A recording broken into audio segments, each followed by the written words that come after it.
how unbearable it would be to die, to leave scraps, bits, nothing really finished. The great advantage for me, of course, is that very few people know what I look like.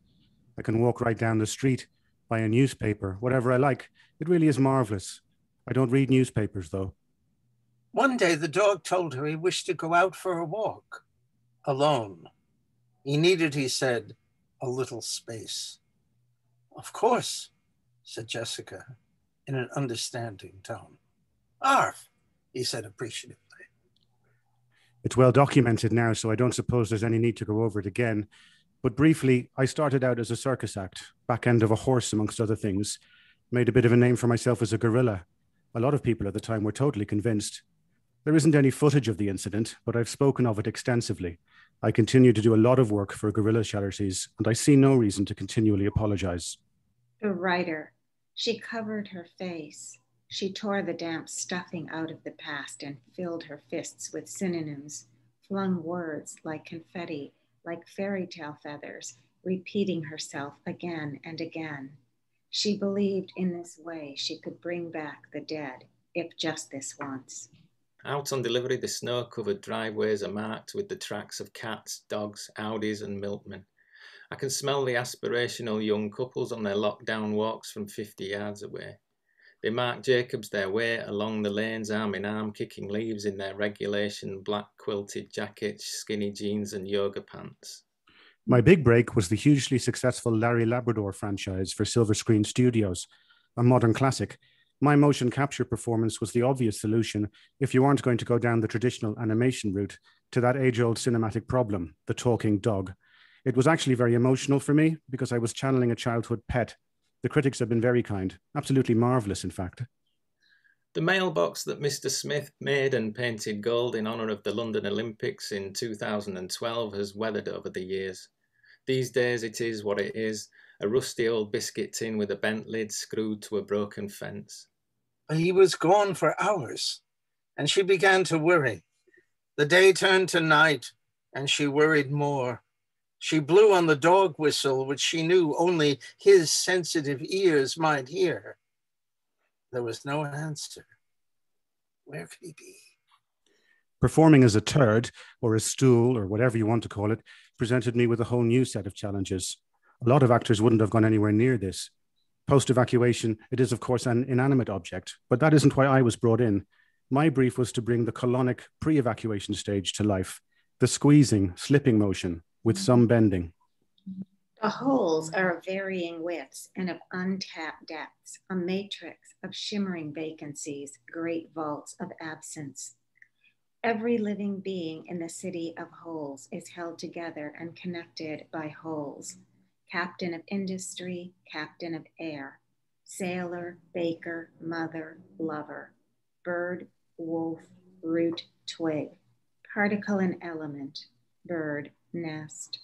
A hole is not grief. A hole has no language. Yearning, you think, or possibility, but these are only words with no home in a hole. I always thought urethra was a good name for a child.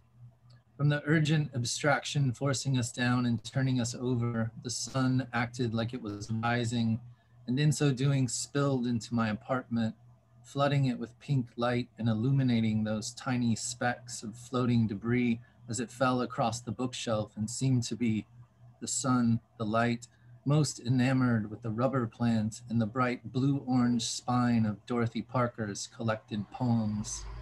Days passed. She went out to look for him. Perhaps he'd been attacked by some animal or other, perhaps even another dog.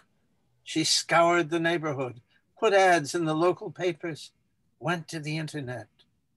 No response. Persephone could tell you that fistful of pomegranate seeds wasn't worth it. Ecstasy is fleeting. Night after night, she is biding her time in this darkness where even the dead have ambitions. And why would they not? Pride outlasts the body. Even self-loathing is a form of hubris. The more books we read, the clearer it becomes that the true function of a writer is to produce a masterpiece and that no other task is of any consequence. Obvious though it should be, how few writers will admit it, or having drawn the conclusion, will be prepared to lay aside the piece of iridescent mediocrity on which they have embarked. Some cows have escaped into Hawcliffe Lane. The farmer, who is ankle deep in mud, is trying to fasten the gate to secure the rest of the herd. I wind down my window and he shouts to me as I pass. Just ease past them, just ease past them. If they go, you go, and I'll round them up on quad. It's the only way to do it. At the next farm on the valley side, I go looking for the farmer there too. I can hear music coming from the stables, so I walk up through the mud with an attentive German shepherd for company.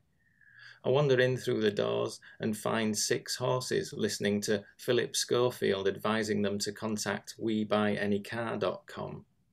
There's no sign of the farmer or her assistant, and both the exercise bikes in the corner by the sink are unoccupied. I ask the German shepherd whether he knows where they are, but he doesn't reply.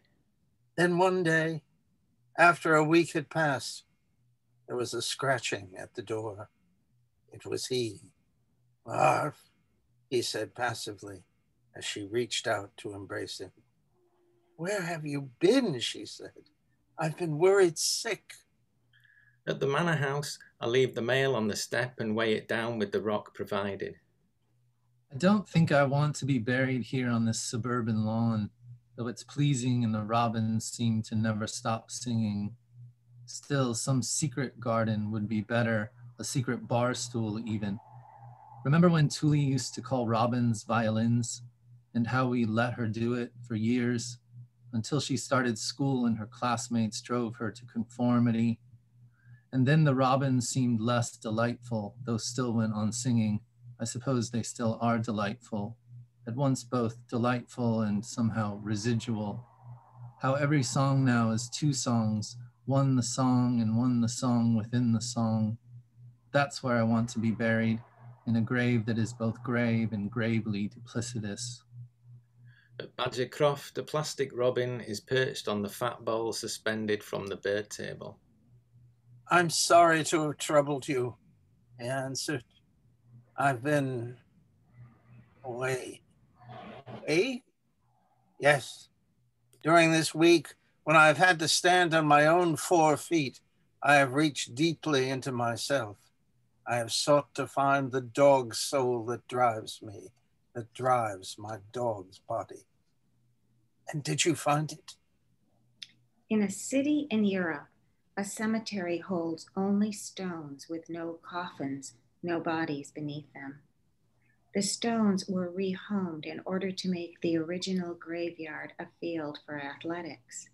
For reasons of efficiency, perhaps, or decorum, or sanitary practices, officials of the city in question decided to leave the bodies interred. Now children kick balls over bones of the dead. There is no map, no key to the cemetery holding no coffins.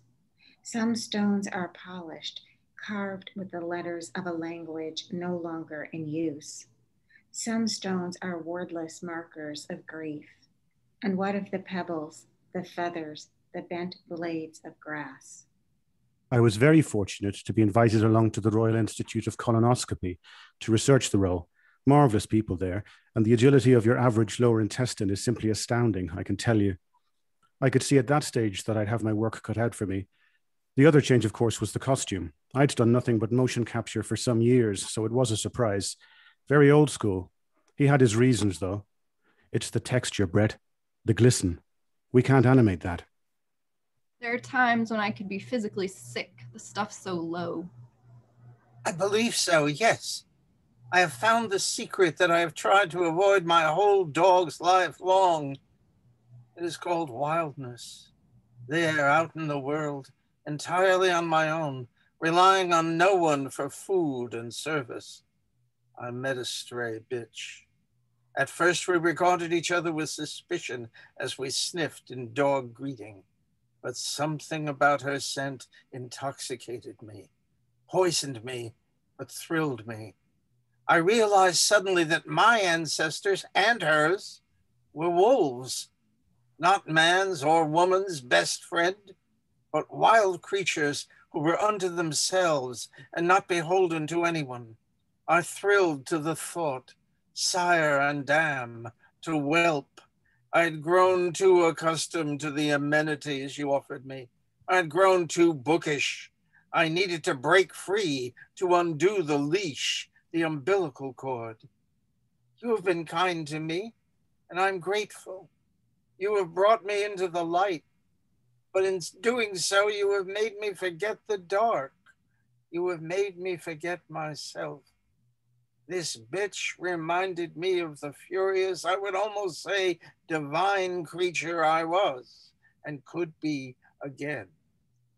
I want raw flesh, not dog meat. But what of us? Said Jessica. Does all we have been to one another mean nothing to you? What if our, she hesitated, love? Summer night 3 years ago, I met a date for pizza. A week after we met, I flew to the US for a month. When I came back, we went out for takoyaki. I was careful with my heart then. I think we both were. We had both mismarried before and were having another go at youth.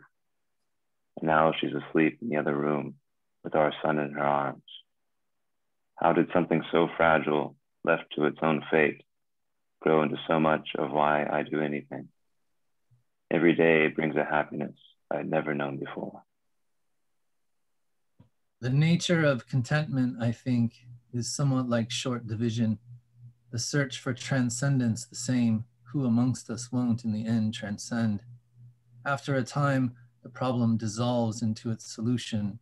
The one becomes the other, and so there's no need to solve or search at all.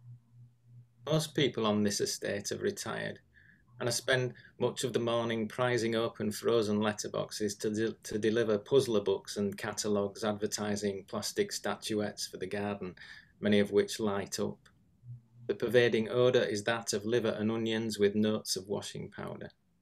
Standing next to a meerkat sitting on a fake rock with a lamp embedded into it, 3 women in anoraks are discussing anoraks. I hope this preamble will soon come to an end. Through the icy graveyard, past the big shiny helium love heart stuck in a tree, past the mouldy VW camper that hasn't moved for years. You have been my mistress, and you have been a good mistress. But I need a mate. I need the freshness of the stars above me and the air. Above all, I need to kill. I will never forget you. I promise you that. But I can no longer be in your world. Adieu. Adieu.